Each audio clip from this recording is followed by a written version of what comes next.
Pokemon YouTube is a funny thing. As diverse as it is, there is a noticeable trend that opinions of the most viral and most popular content creators tend to bubble up and balloon as their viewers watch and consume content. This isn't an inherently bad thing, but it does lead to some interesting patterns being formed over the course of years when looked at a macro level. One such opinion I've seen on this platform for the past 15 or so years is of the most hated Pokemon game. Now, I'm not talking about your usual Pokemon cycle of the next announced game is the worst thing to exist that has been pretty prevalent in the community since at least Black and White. No, I'm talking about the game that, as far as I can remember, has been collectively dunked on by any who know its existence. I'm talking about Pokemon Channel. Now, this video isn't going to be continuing that cycle of dunk, as it were. I'm not here to prove that all of these other people are collectively wrong, and my opinion is the only one worth listening to. No. My intention with this video, and this channel really, is to just talk about how special this game and this franchise is to me.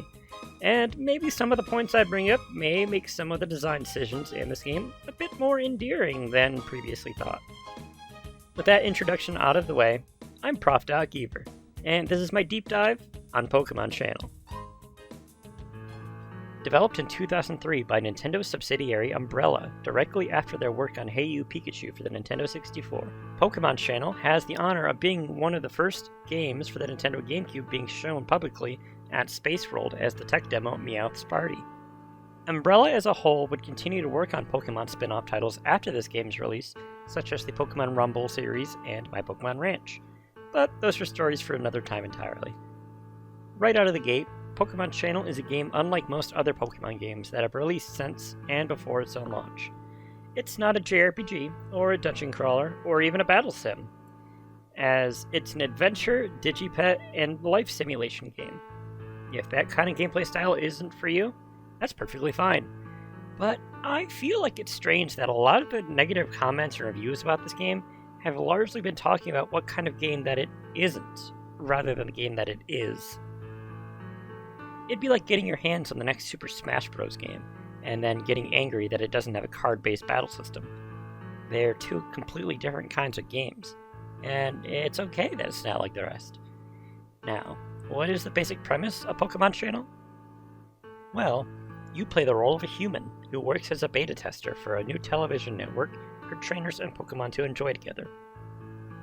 You see at the very beginning a delivery of our very first television set by a group of Magnemite.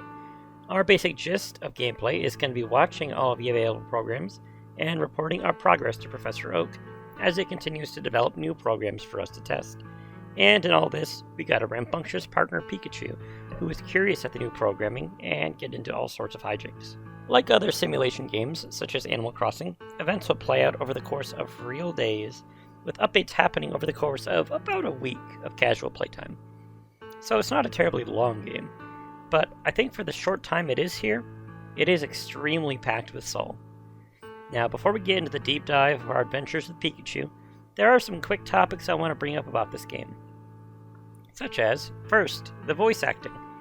Now, voice acting in this game is completely non-existent for humans, but instead, every single Pokemon retains their voice actors from the anime, this being the 4Kids era of the anime, so if you'd watched any of it from the Kanto arc all the way up to just past the Hoenn Battle Frontier arc, you'll recognize the sounds these little buggers make.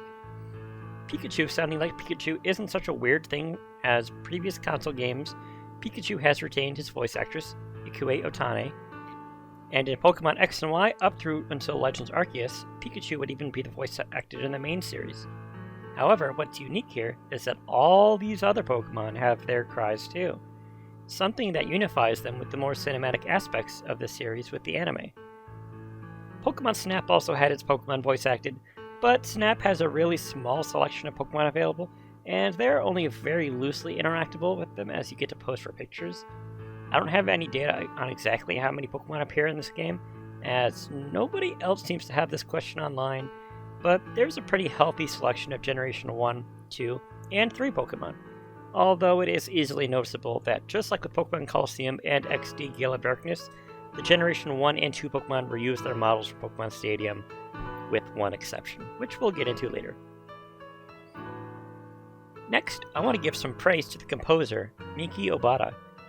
Obata also served as a planner on several Umbrella projects before retiring in 2012, and honestly, in the ranks of all of Pokemon's composers, her work is some of the most soothing and nostalgic to this very day. This backing track you're listening to now is the home theme, and the amount of serenity in this place is just so calming. Her work on the Rumble series and even on Colosseum is something to be praised for. And finally, this game was releasing around the time of the release of the 5th Pokemon movie, Pokemon Heroes, in 2003. You might think that this would be the closest inspiration anime-wise for this game to follow, but then again, you would be mistaken. While Latias and Latios do appear in the game, it is typically in short snippets to promote one of the in-game products featuring the pair in the in-game shopping network. Video game development takes a lot of time, even longer than that of developing an anime or a yearly animated film series. So we can see that the main movie that was out during this game's active development was actually Pokemon the Movie 3, Spell of the Unknown. This can be seen in the Pichu Brothers shorts, which act as the main clips that Professor Oak requests as beta, as these are a direct callback to that short that played before the theatrical release of Spell of the Unknown. This honestly just solidifies this game's soulfulness to me even more, because without a doubt, Spell of the Unknown is the greatest Pokemon movie, and once I can figure out a way to make a full video deep diving on it, I will fully explain my vested love and appreciation for every facet of this movie. But for now, I will say, when these clips appear for the Pichu Bros shorts, I'm going to have to do some visual and audio editing, as these clips are a surefire way to get this video taken down by ShowPro and the Pokemon Company. It's an unfortunate circumstance, but we do what we have to. If you wish to see the first Pichu Bros clip uninterrupted and in HD, I provided a link in the description to YouTube user BrugRubs07, who has managed to defy the YouTube gods and get an HD copy up without being taken down. I don't know how he did it, but it is there. And if you want to see the rest in HD, emulate a copy of Pokemon Channel. It's really easy, and it's not super intensive. Anyway, now that that is done, we shall begin with our journey proper.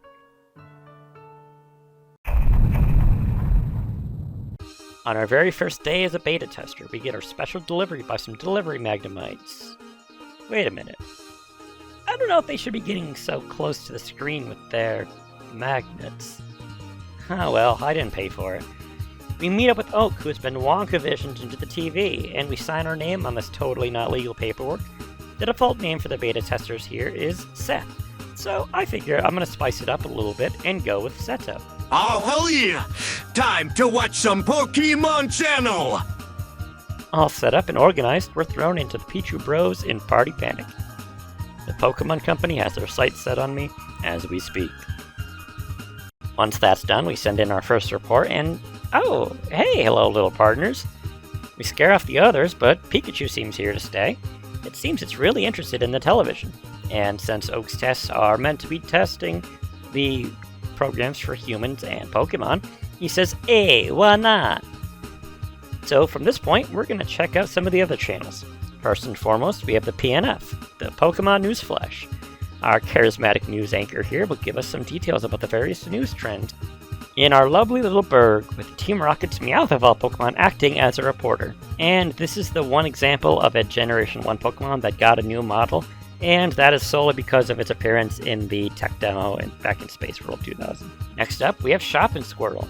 This is a buy-and-demand program that lists various products for sale, and you can opt to purchase them. Certain items are available for immediate delivery, while others will ship the next real-life morning. Here, I chose to buy the binder, as this game comes with its own collectible cards, and the binder comes with its very own pack. I figure that's enough voracious spending for now, until we can earn some more cash. The binder of ours was immediate delivery, so Delibird is here to bring us our capitalistic reward right away. Now, these cards are pretty neat, as there's a few different variations of them. There are singles, which are the most basic type. They're just static images. Then there are motion cards, which have a holographic pattern on them to imitate movement. And then there's a final sound card, which includes holographic movement, as well as playing a voice sample of that Pokemon. The single and motion cards can be obtained from these packs, while the sound cards are obtained through a means we'll talk about later on. Next, back on the television, we got Smoochum Shake-Up, an exercising program to get those buns and thighs into maximum efficiency. This one is Pikachu playing along, which is pretty cute, but I'm also serves 100% responsible for why we no longer have Fat Pikachu. It's all your fault, Smoochum. And also, my brain intrinsically links this dance with the Detective Pikachu dance, and now it is linked in your minds too. You're welcome. When we're all through checking out our games, I do have to mention something quick. If you decide to pick this game up, in order for the game to consider you having launched a program, you need to reach this end card here. I just want to make that clear in case you're watching a longer program so you don't click off before it's fully done. Now, on to our next program, we got Quiz Wobbuffet, a game show centered around 3 types of trivia questions, with 2 questions that the player can try to guess for. For other questions, you're mainly watching the contestants on the show play it out. I find it kind of fun to pick a contestant and try to root for them in the routes that I'm not playing. However, I think a part of me here is thinking there might be some nepotism going on, so I'm going to put my money on Fanpy here. Round 1's a silhouette quiz. And note here, this quiz is the entire reason why I know how to spell the word silhouette correctly. Anyway, as it seems, you get a silhouette of a Pokemon and have to guess who it is. This one here is Hitmonlee, so let's see who gets it. Oh no, he's dumb. But hey, that's okay, because round 2 we have Match That Cry, which plays a sound clip of the Pokemon, and you have to match it up.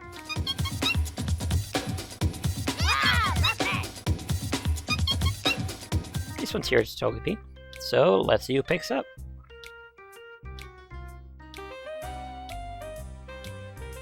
Okay, well I guess picking the only not brain-dead Pokemon is a victory in and of itself.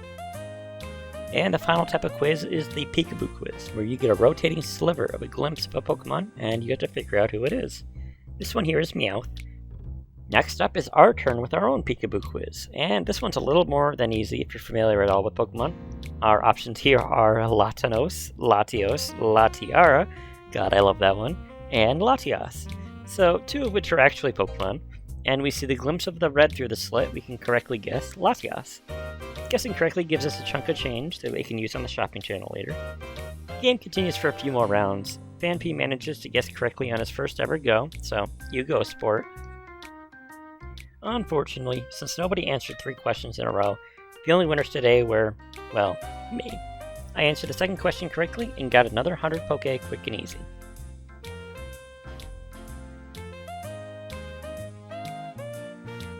Stopping by the Shopping Squirtle show for another listing, I picked up this real cool Latios and Latias picture, as if it were destined here after my correct guessing of it on the quiz. Real cool to see the 3D model of Latias in full here, as I'm pretty sure the only other way you could see it in full like this at this time was by transferring in one from Pokemon Coliseum or XD from the Game Boy games, or by using a rental team on XD's multiplayer mode. Anyway, I picked up a Charmander doll and another pack of cards. All 3 of these will be delivered tomorrow with the rest of the stuff I ordered. Now, with our programs all watched, I checked into Professor Oak, and he gives us the Smeargle 2, a tool you can use to grab screenshots from the Pichu Bros anime and color it in how you want. I use the term screenshots here very loosely, as I demonstrate here it tries its best to place a black and white filter over it to allow it to be colored in. Now, I'm gonna allow you to hear these sound effects unedited.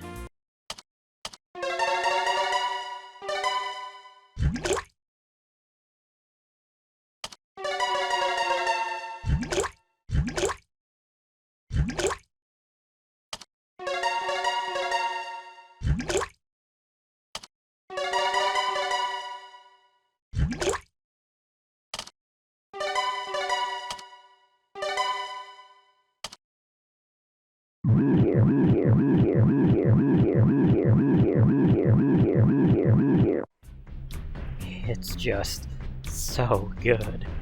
And the delay on the crayon, mwah, magnifique.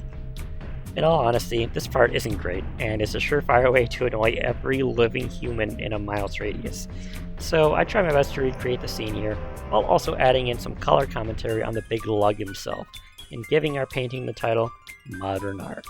Although, now that I'm thinking on it on the post, I should have called this NFT. With this painting done, we lovingly hang it in our room, and reach back with Oak, and he tells us a new batch of programs are going to be releasing at 5 a.m. the next morning. As I get ready to end the night, Pikachu decides he wants to murder Professor Oak.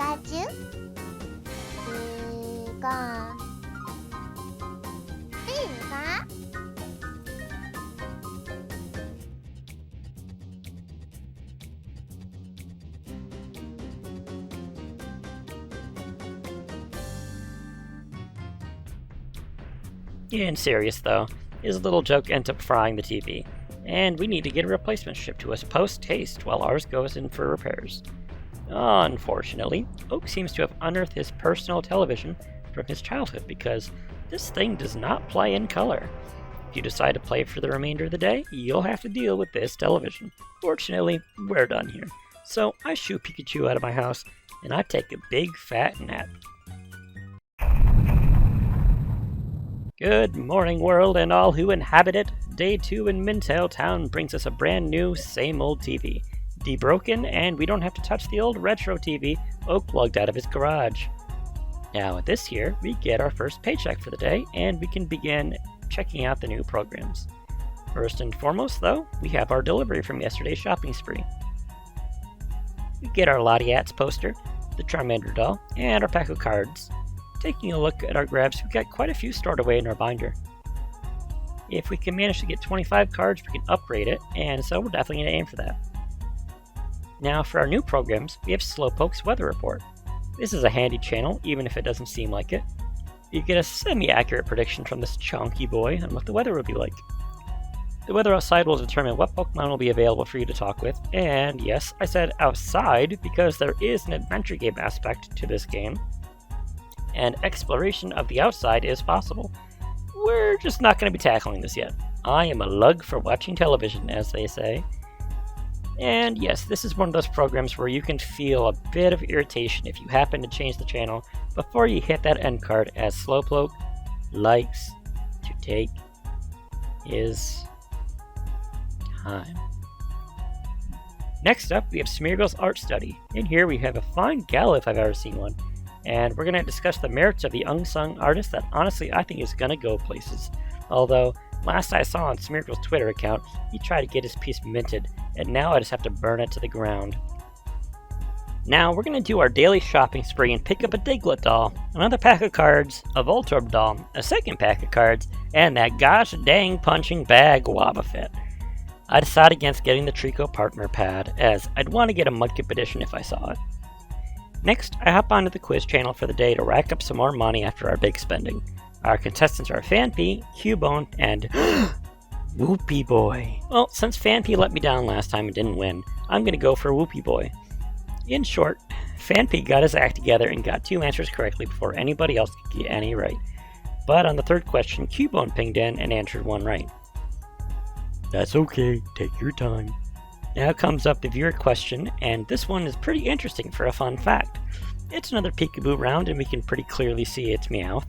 And our options are Meowch, which I love, Persian, Meowth, and Niarth. Now, Niarth might seem like a random name pulled out of nowhere when compared to the other names, but this is in fact Meowth's Japanese name. Although, it's a little suspect that an in-universe quiz show is using another region's name for a Pokemon trivia show is a wrong answer. Anyway, the rest of the quiz plays out with Fanpy getting the next question right and winning the game. Nice of you to try when I'm not rooting for you. We have the final viewer entry quiz, and we get it right with Apom, bringing home 200 smackaroos. Now, before we watch any more TV, we're going to head out to our backyard and interact with other life forms. Here we have a Ladybug and a Dugtrio. When you interact with a Pokemon, they'll give you a trivia question that is specific to them as a Pokemon.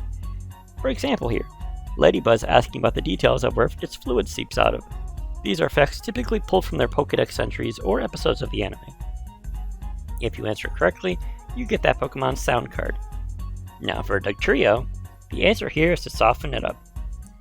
Now, around here, we can have Pikachu investigate the nearby weeds. Sometimes you can find stray Poke in the ground, so it's good to check them out. There's also a garden where you can have Pikachu plant some seeds and tend to the crops. It really speaks to the nature and tenacity of the gardener who can routinely keep up on their plants as the ultimate responsibility. It is we who breathe life into these beings, and we who are responsible for taking care of them. This is not at all in any way foreshadowing my utter inability and lack to do so, I swear. Anyway, we can head out further to Springleaf Field, which has some more Pokemon for us to talk with. Now, I should add that not only does the weather affect what Pokemon appear, but so does the time of day. So as I'm recording at night, here, the Pokemon outside are different than what would be here during the day. After speaking with Volbeat and Duskull and correctly answering their questions, we find a ball hidden in a hole here. This unlocks a minigame of catch. I would struggle to call this a minigame, more like a mini game, but it's something to do, and if you so choose, you can try to get a high score. If you can provide proof of you beating my absolutely massive score of 3, I will post a reward of $10. This is legit, I desperately want more people to experience this game. Of course, I am only going to keep this up for the first available contestant, and I will pin a comment if somebody has claimed it. If you are based in the Americas, I can distribute through Venmo, and if you are international, I can send it as a $10 equivalent eShop card digital code. Moving on from Springleaf, we're going to head back inside and check out some more fun things around our room. As underneath the bed here, we have an old box we tucked away when Dad stopped by because he doesn't trust us to live on our own. And if he saw those minifigs of the Pokemon protagonists, he would say, not for the first time, "You are a disappointment." Oh, you don't have that experience either? Well, let's take a look then at the weirdest clock I've ever seen. We have an unknown clock. If you don't see the problem with this, let me explain. Unknown are the Pokemon that take the shape of the letters of the English alphabet, and in Pokemon lore, they are the origin of most written language and are the ancient writing system that old tribes communicated with. They are letters on our clock. If we were to translate, we would start at 1 o'clock as A, and then each hour goes around until you reach L, the 12th letter of the alphabet. So whenever you want to tell the time, you have to add an extra alphanumeric conversion into your already analog clock to time conversion. It is about J o'clock, by the way. Anyway, Pikachu pulls out our old crusty Pokemon Mini case, which includes a Pokemon Mini and a cartridge. This is a cute little device which actually exists in the real world, and there are more unlockable games that play each little Game & Watch-esque games of various types, if you can get them. Here we have Snorlax's Lunch, which acts on your reflexes, sort of similar to how that Pokemon Stadium 2 minigame worked where you're playing the Eevees playing chicken with the Pineco and the fruit. Now, I'm bad at these games, so I'm only going to play just a few times here before closing out. Back to the room, we also have a map of our neighboring areas, plus a hint of the things we can do in some of them. Though, this one in the top left-hand corner has definitely piqued my interest. We can visit the beach, go fishing, beat a course among the forest Pokemon, have a campfire, explore haunted ruins. Backing off from the map, we can take notice of the little Sunkern figure out here by our window, and Pikachu, that is not optimum exercising space, you are too close to the Sunkern! Now, Pikachu's exercising has tired me out. Finally, before we end our night, we got some more shopping to do. Here we have a bus pass to the Cobalt Coast, another area we can explore. This gives us lifetime use and is one of those items we can get immediately delivered. I pick it up immediately and we get another bus pass for the Viridian Forest. I pick that up too. And finally pick up another set of nice cards. With all those orders, we got our passes picked up from Delibird and report our progress for the night. On this wonderful third day, we are short one Pikachu. Where did he... Wait a minute. The little freeloader's been hiding up in our cupboard space, and not even paying any rent. The nerve. Anyway, we get to give a name to this little scamp if he's going to be living with us, so I went with what makes sense. Now we can begin our day with our daily delivery from Delibird. How delicious! We get the dolls that we ordered, and the packs of cards as well, and with those cards we can finally rank up our binder. Now, next up on our new programs list,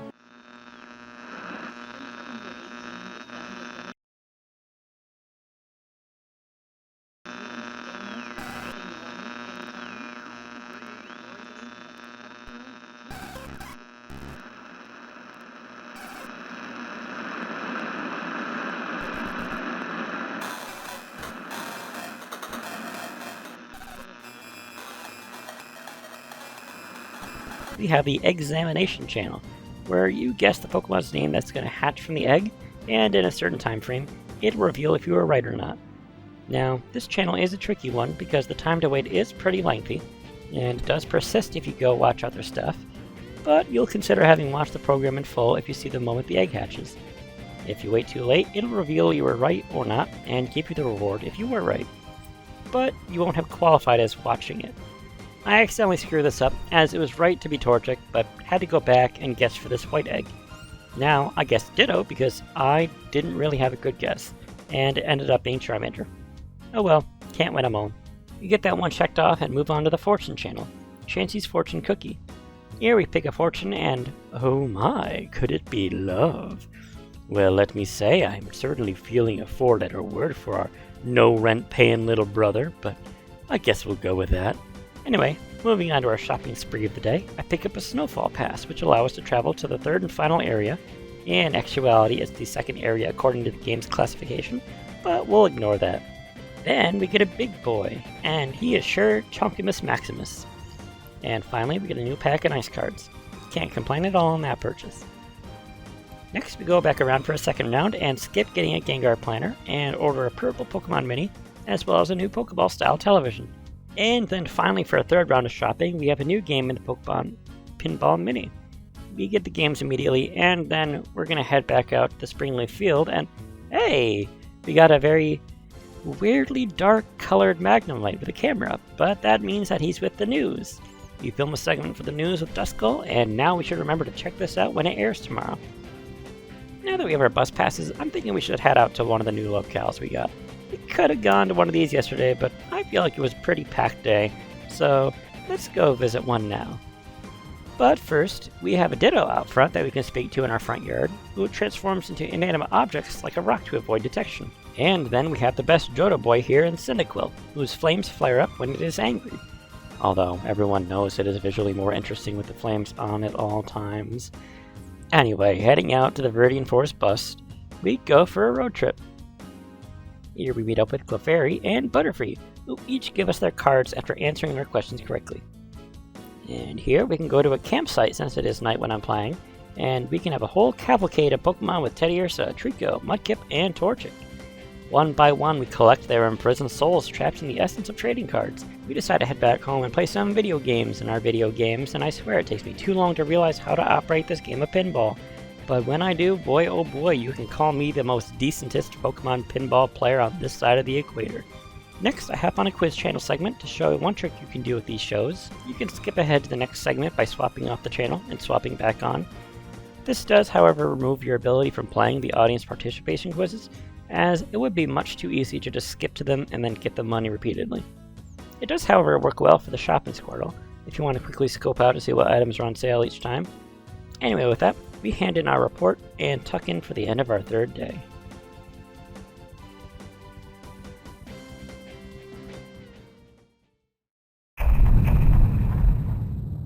The day begins, and Mokuba ushers in his best Chonky Boy impression. We head outside to begin our day in the yard, and we are playing in the morning for the first time, and we see a... and get the card for... Also, we see that if we answer a Pokemon's question correctly again, then we get some Poké for it. Neat! I go and water the plants because I am a terrible plant dad, and oh, I am so sorry, I am a failure. Anyway, goodbye for the rest of the playthrough. Oops. We head out to the Springleaf Field and meet up with Blossom and Torchic again. After answering Blossom's question, we head back out the front door and meet up with Bulbasaur and Hitmonlee, whose voice is still one of the most unfitting compared to its looks. And we set off for Mount Snowfall. Here we meet up with Charmander, who I am questioning their life choices for being here, and... I got it wrong. I feel ashamed. I'm a failure. But it's okay. A perfect run can exist in another timeline. Anyway, we also have a Swinub and Jigglypuff here. One cool thing here is we can watch a concert with Jigglypuff and Kecleon.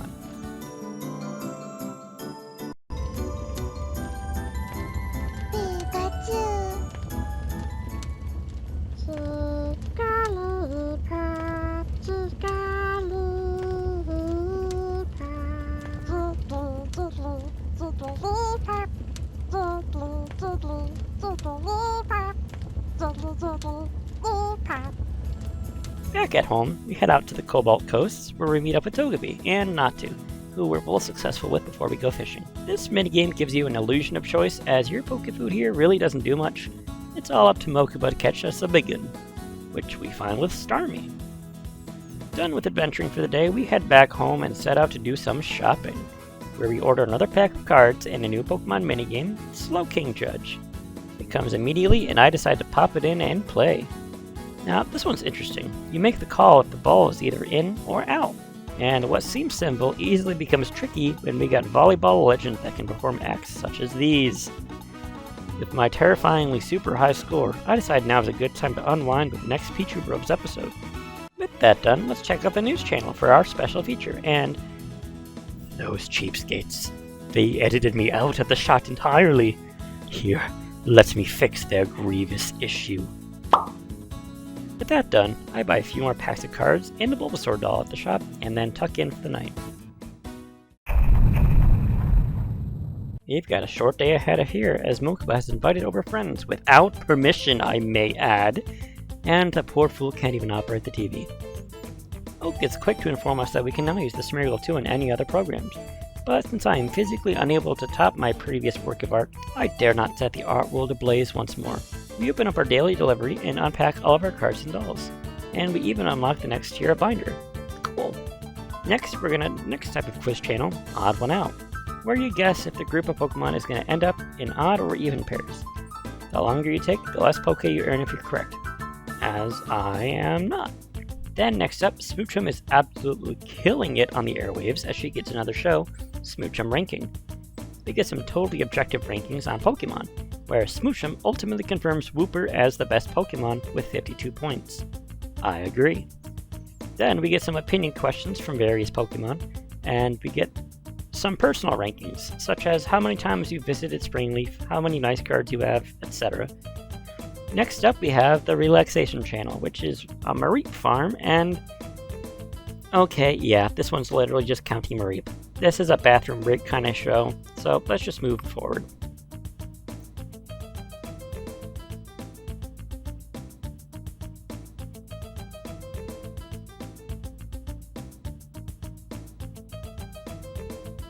And for one last bout of new programs today, we have Pichu Bros Part 4. So it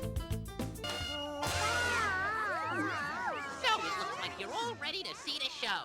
Hey, come on, we gotta get moving too. About that.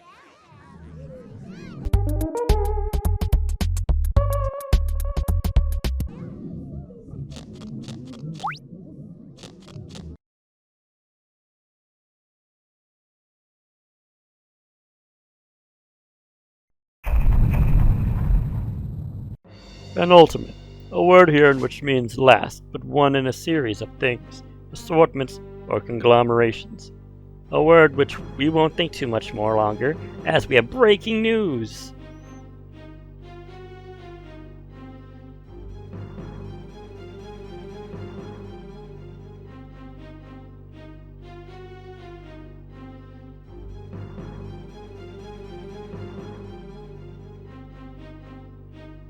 Dude, you're literally a magnet.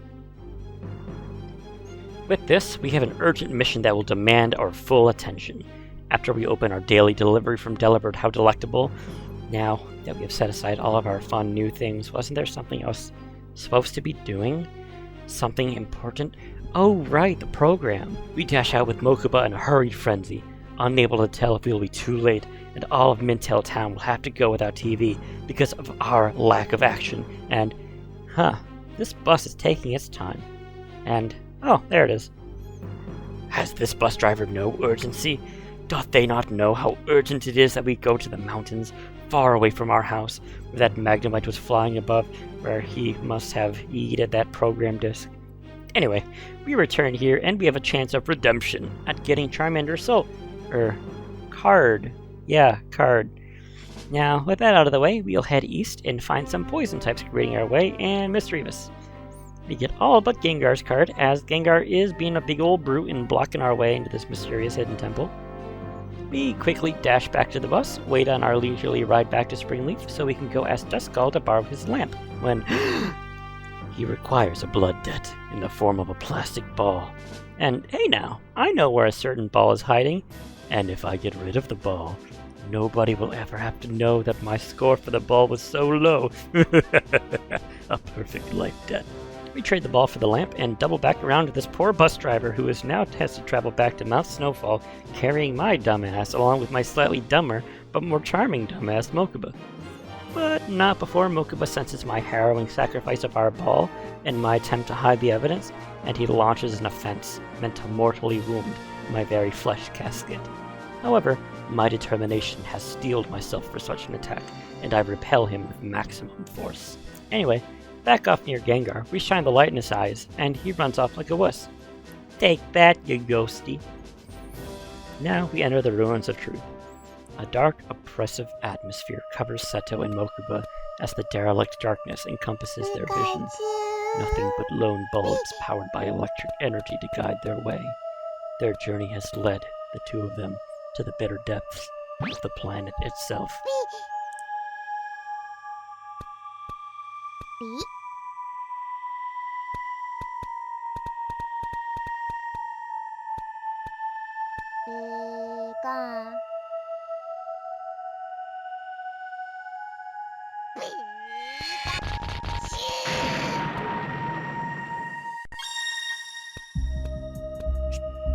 Waxing poetic aside, I genuinely love this area for how different it is to everything else in the game, and I have half a mind to write a creepypasta that centers around this very place. Also, fun fact, Umbrella likes this place too, so much so that they directly reused its theme in Pokemon Rumble U in the Haunted Playland stage. Don't believe me? Credits to Magneon Games for this following footage.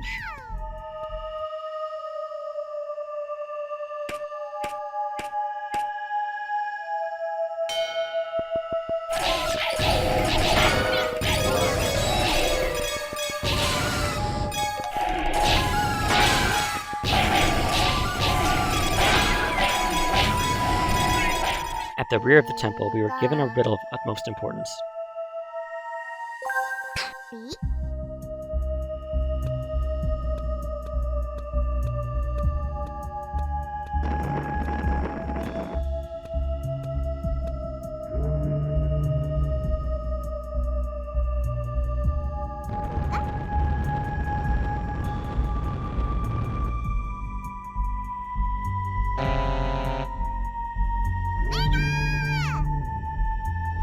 Leaving and re-entering, creepy intro yada yada yada, we enter correctly. What entails to us next is a statue carcass of that very same Golbat. Or just, a rotating platform of sorts, and this is just a totally different, totally not the same Golbat statue. Inside the gullet of the beast is the 5th part of the Pichu Bros program, and I have to say the rendering on the side of this disc just hits different. It's just so visually stimulating, and it's so small, but I love it. Now, we return home and check out this part that we trudged through literal hell to find.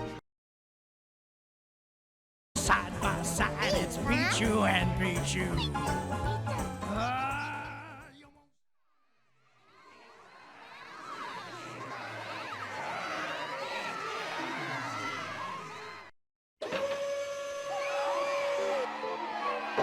Bumbling and fumbling, screwing up and stumbling. Looks like Team Rocket's blasting off again.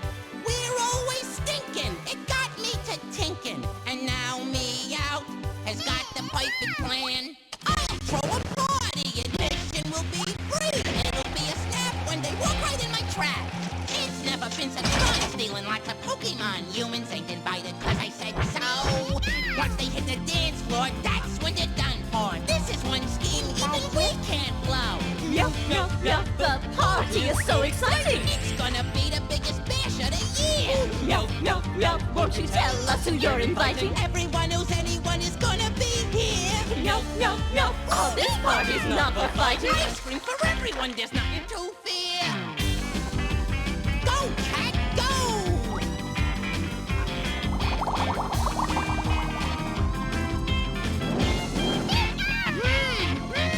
At Leo's party, let's walk at the speed of light! For one night only, no Pokemon is lonely. At Leo's party, Team Rocket's not gonna fight! So move those feet to the sound of the beat. At Leo's party, don't tell the boss about tonight! I wish this party could go on forever.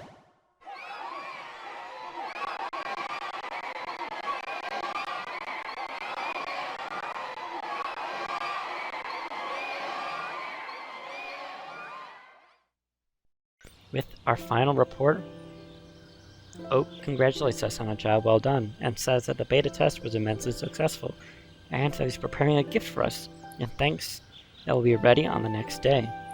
Excited for our final day, we tuck in and get ready for what life has in store for us next.